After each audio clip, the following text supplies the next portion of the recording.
We're going to talk about the main master's project, the most substantial piece of work that you'll do during the course of this year. For those that don't already know me, my name's Mike Johnson. I've been the module leader for quite a few years now, and it's my job to oversee the health and provision of the sport project. I'm responsible for uploading the materials to the Now, and in all honesty, unless you're doing exercise physiology or unless you're actually working with me on your project, then I probably won't see a great deal of you throughout the year, because the main project is an independent piece of work and you'll be working most closely with your supervisor. Okay? But that doesn't mean that I won't be in touch every now and again with important information and important prompts when certain things need to be done. And also, I'd be the point of contact, certainly in the immediate future, with regards to sorting out your project if you're running into some issues. Okay? But we'll talk about what the next steps are in terms of a supervisor for your project in just a few moments. So I'm going to cover, or we're going to talk about, and if anybody's got any questions at any time, then just raise your hand and we'll address those immediately. So it's nice that this is a bit of a two-way dialogue rather than just a dump of information. We're going to talk about what the research project actually involves. You get one. Good.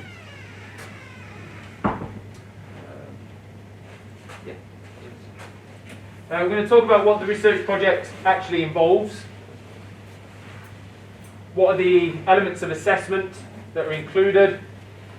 Talk about how you can get started in terms of identifying specific subjects that you're interested in, maybe specific titles, or you may even have your own research ideas. There may be a particular study that you want to do that's not explicitly apparent on the staff research database, in which case, that's fine. I'll tell you what you need to do to take that forwards. And we'll also have a look at some examples of student work completed, submitted in the previous academic year and also 1 or 2 years before that as well. In the past, I would have brought along a hefty trolley with lots of student work on it and distributed it out, and it would have been sort of handed out and we could have looked at it that way. We're going to be super safe today and avoid that sort of sharing of things that everybody's touching for obvious reasons. So I've put some of those examples onto the computer and we can just look at them together on the screen, just so you've got an idea of what the final product actually looks like. Okay, now I know that Caroline Stewart may have already covered some of this information, but it's worth emphasising again. Your master's degree is based on 180 credit points. The project alone is worth 120 credit points. It is a substantial portion of your credit points. It is more than half. And the reason why that's important to know, as Caroline already talked about majority versus mean grade, is that quite often the project is what will determine your degree classification, because it comprises more than half of the credits, so it would be the majority. So that means that you could get a distinction in your project and nowhere near a distinction for everything else. You get a distinction, even if your average grade is below a distinction. The majority is the project, and therefore that would determine your degree. And quite often that is the case. It's the last thing that people submit. It's usually the best piece of work they submit. So it's quite often the thing that makes the difference. In terms of time allocation, for that amount of credit points, you're looking at about 25 to 30 hours per week of study time. It's up to you to organise that time and commit that time and be responsible for driving your project forwards. Okay? It is an independent piece of work. It is your research, and so you are responsible for driving it, okay, and making it happen. Please don't ever think that you are sort of joining a study that is somebody else's. Although some members of staff might have a particular title, a particular study that's up and running, don't just feel like you're contributing to it. Okay, it's important that you feel like you've got ownership of exactly what you're doing. Okay, your work. That's really important. It's your project. The research project is based on two elements of assessment. So two pieces of work that have to be completed and have to be passed independently of each other. Okay, so you have to pass the two elements separately. One can't compensate for the other. The two elements are the actual research paper or manuscript that you write, and I'll come to the details of that in just a moment. And there's also a poster presentation of your research. There's two things.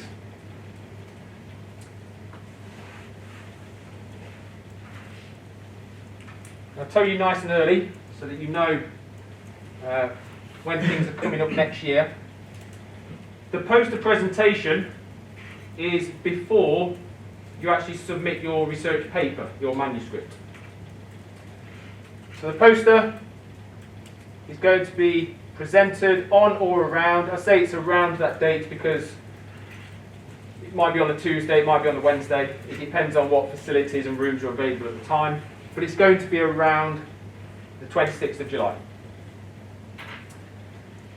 And that's a poster presentation of your work. So hopefully you've completed all your data collection by then, you've analysed your data, and you've actually started writing your journal manuscript. And your journal manuscript is then submitted almost a month later.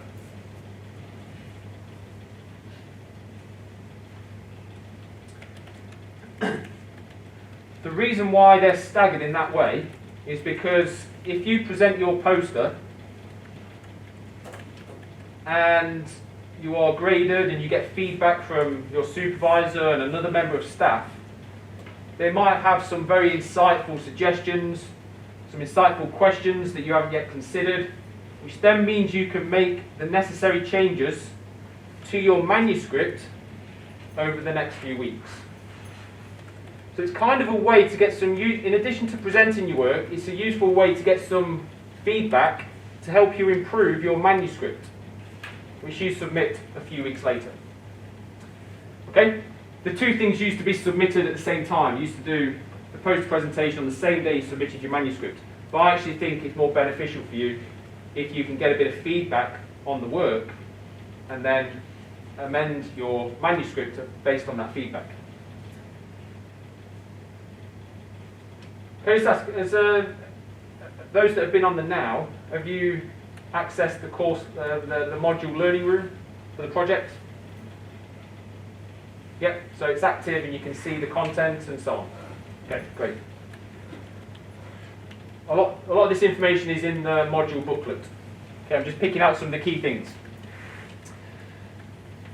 And the reason why that staggered approach to submission of the work is beneficial is because the manuscript itself, the research paper, is worth 80% of the final project grade. The poster is 20% of the final project grade. So we really need to make sure that the manuscript, the research paper, is as high a quality as you can possibly make it. Much more heavily weighted.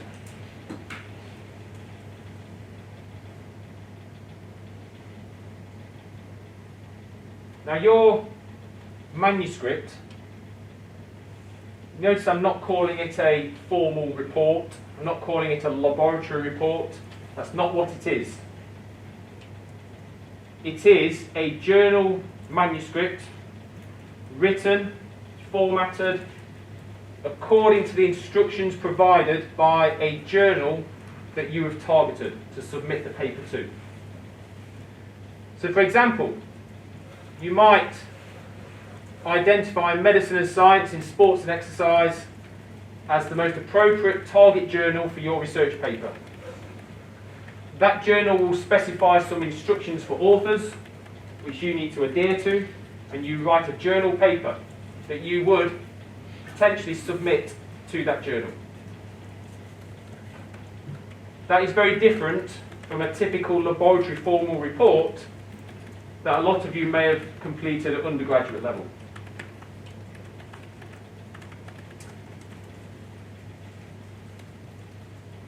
Okay, so bear that in mind. Potentially for a lot of us who've spent 3 or 4 years writing laboratory formal reports, which has set you up nicely for writing a journal paper, but they're not the same. Okay?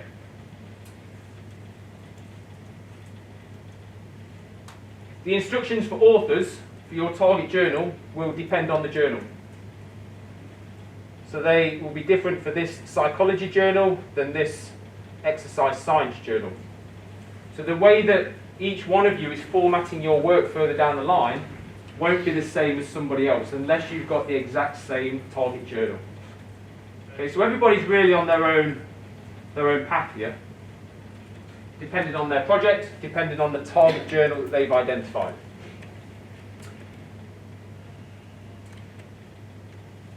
Now, one thing I'd really like to encourage you to do is think big with your research project.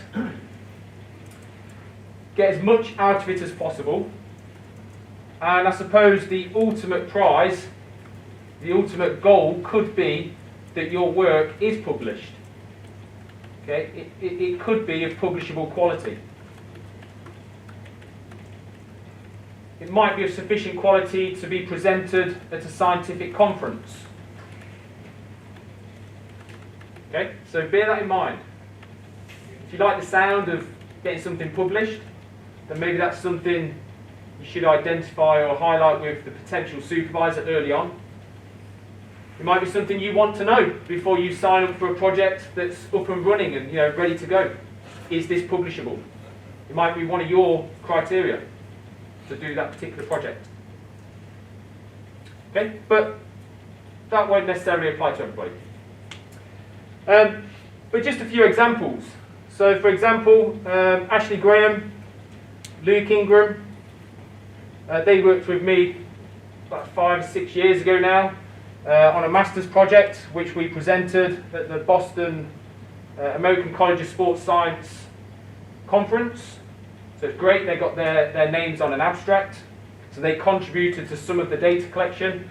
Myself and a few other people collected more data to increase the sample size, and it was good enough to present at the conference. And quite nicely, only in the last couple of months, we've had that paper now accepted in one of the best sports science journals, Medicine and Science and Sports and Exercise. So a great outcome for the 2 master's students who signed up for that project, because they've now got a publication on their CV as an author.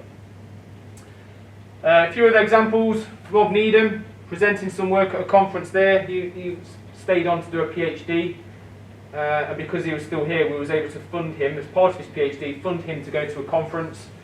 This one was in Milan. Presented his master's study there. Rob's on this author list as well. Ryan Williams was a master's student. Jack Ashby. We presented their work in Paris. Nathan Edgar was a student here 2 years ago. Did a really nice study with myself and Ruth Boat, who's a psychologist, and we presented that study, where's that one? In Madrid. So it's really nice if you can say at the end of your masters, or at some point soon thereafter, that your work has been presented and submitted, accepted as an abstract. These would be abstract publications, and potentially, if the quality is good enough, it could result in a full paper. That would be nice, wouldn't it? Finish your masters with the potential for a full publication. It's not easy to publish research. Okay, it's not easy. There's a psychology journal that I think only accepts around 20% of all submissions to that journal. It's a very rigorous process. You submit a paper to a journal, an editor picks it up, they decide if it's deemed worthy to go to review, If it is, it then gets sent out to 2, 3, or even 4 expert reviewers in the field who scrutinise the work and can be quite harsh at times. You get that feedback, you get their comments, and you'll get a decision which might be reject, major revision, which you're given the opportunity to address the comments, but it doesn't guarantee it'll get accepted, minor revision, or accept. A paper is never accepted on its first submission, never. There's always things to do. And I've experienced times where the work has been reviewed, you address all the comments, you spend hours addressing the comments and changing the manuscript, you resubmit it, the same reviewers look at the work. What happens next? Reject. So it can be quite a disheartening process, and it's not easy. Okay, so getting a publication is great, but there's quite a lot of work involved. Right? But what an ultimate goal to have, to get your work out there in a scientific journal. So I'm going to focus now on each individual aspect of the actual project assessment. Before we go on, has anybody got any questions to that point?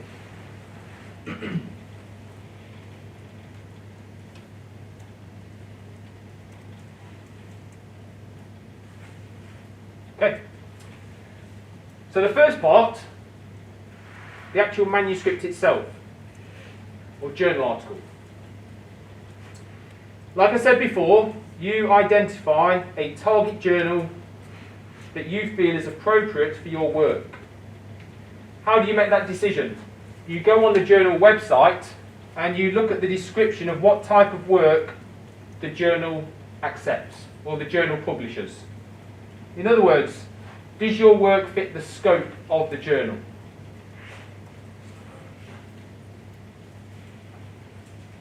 Okay, so that's the first thing to consider.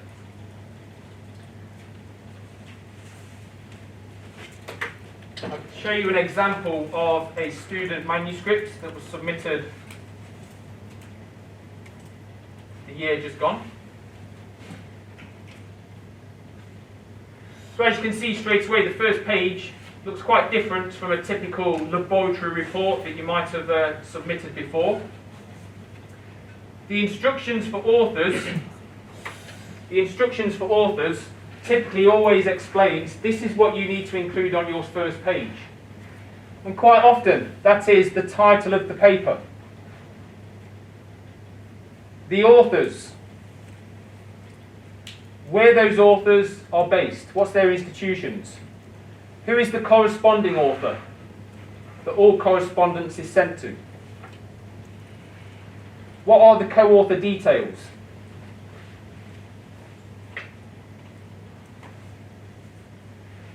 You've probably seen in lots of journal papers that at the top of each page they sometimes have what's called a running head, a running title, just a really short, snappy few words that captures the paper. So preferred running head is almost the shortened version of the title. And for this journal, they've asked for this information as well. Lots of other journals won't ask for that. So what you're seeing here is a specific requirement for the journal that this student was targeting.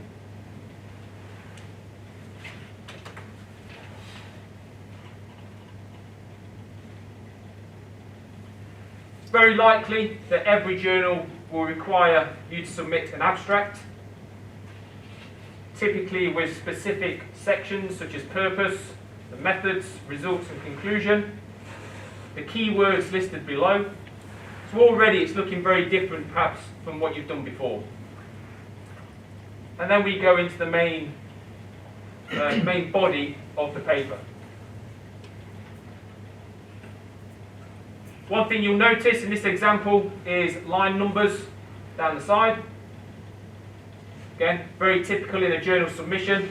And that's so that the reviewers can tell the authors, line 33, this needs revising, or have you considered this? It makes it easy for the reviewers to provide feedback. Your manuscript, when you submit it, will be checked to ensure that the way it's formatted and written is consistent with the instructions for authors. Okay, so make sure that you do adhere to those.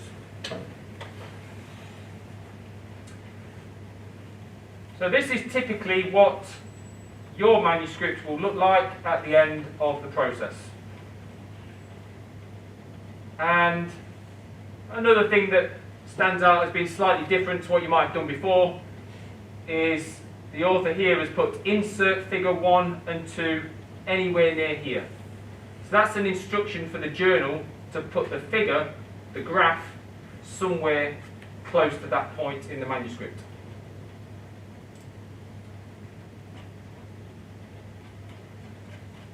And if we scroll all the way through to the references, a list of figure legends, they're separate from the figures. The figures all appear at the end. That's what the journal requests. Okay? So that's an example. For a specific journal, the requirements may differ for the journal that you've identified. But there will be some very commonality between what you identify and what you see up there.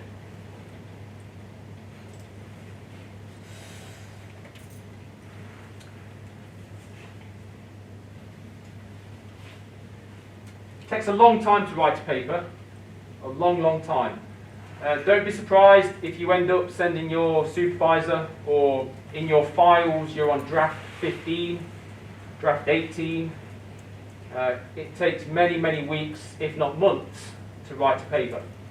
So my advice to you is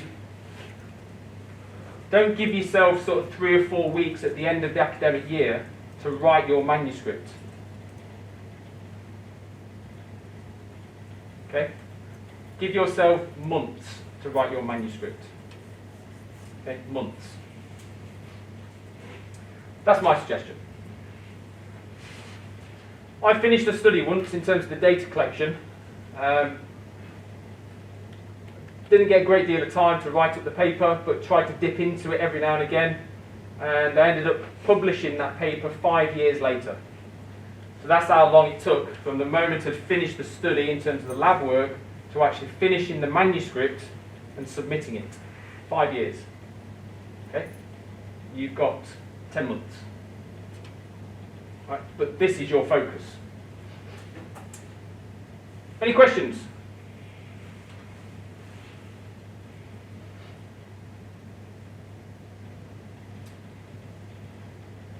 Along with your paper, your scientific article, you also submit a research book. Now this is a document that is completed in real time. You use it to scribble all your notes in, pilot work that you might do, practice work that you might do in the lab, meetings with supervisor and the notes and minutes from that. It is a document that evidences your research. If you're reading papers and you're taking notes on papers, use the research book to do that. So evidence everything that you do using the research book. I will sort out some research books for you, a sort of hardback blue research book from our stores department.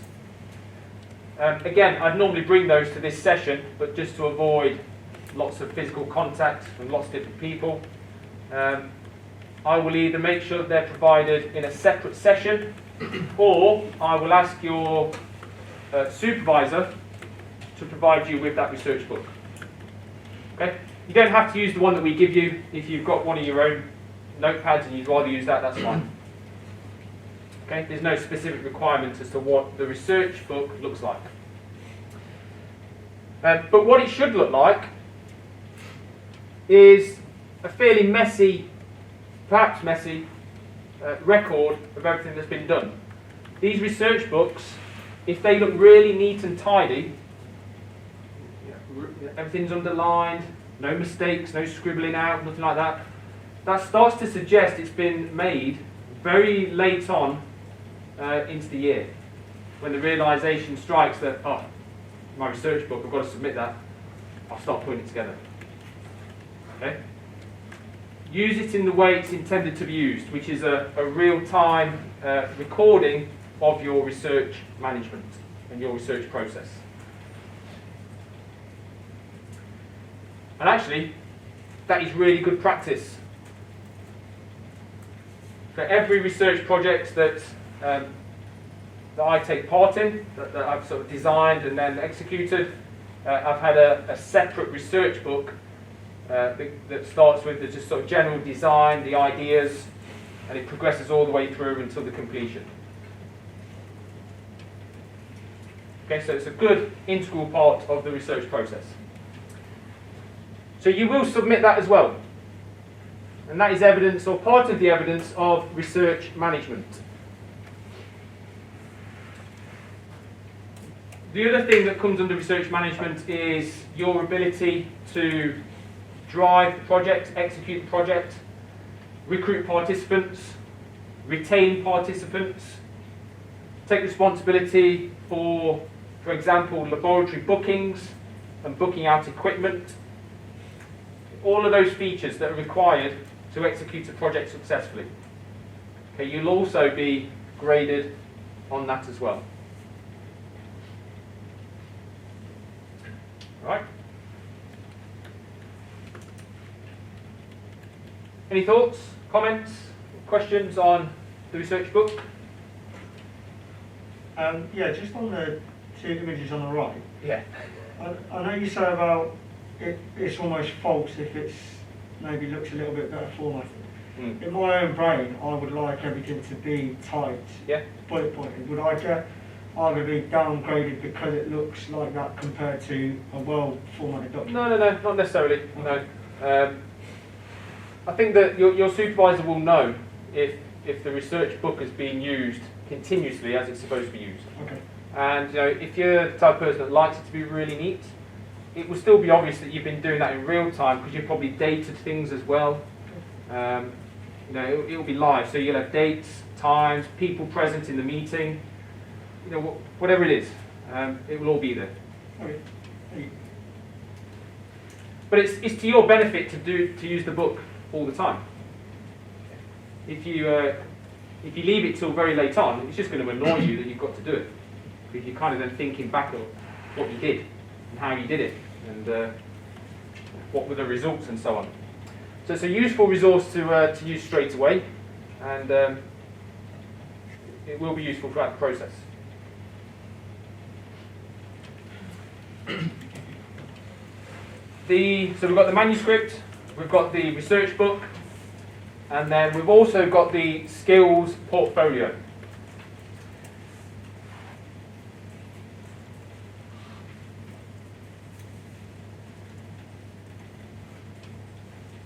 As an indication, if we take the manuscript grade, and obviously we know it's worth 80% of the final grade, if we take that manuscript element by itself, consider the research book, research management, and the skills portfolio as comprising around 20% of that manuscript grade. Okay, indicatively, it's about 20% of your manuscript grade.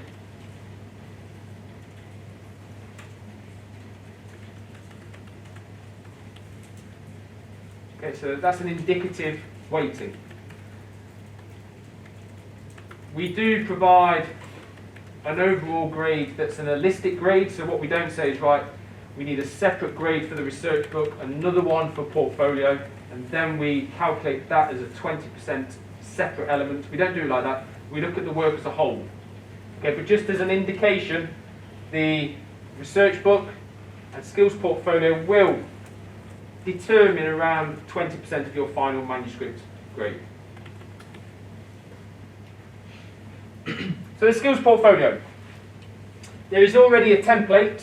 You may have seen it already. It's on the now. And this is to document and record and reflect on all of the skills and techniques that you've done throughout the year.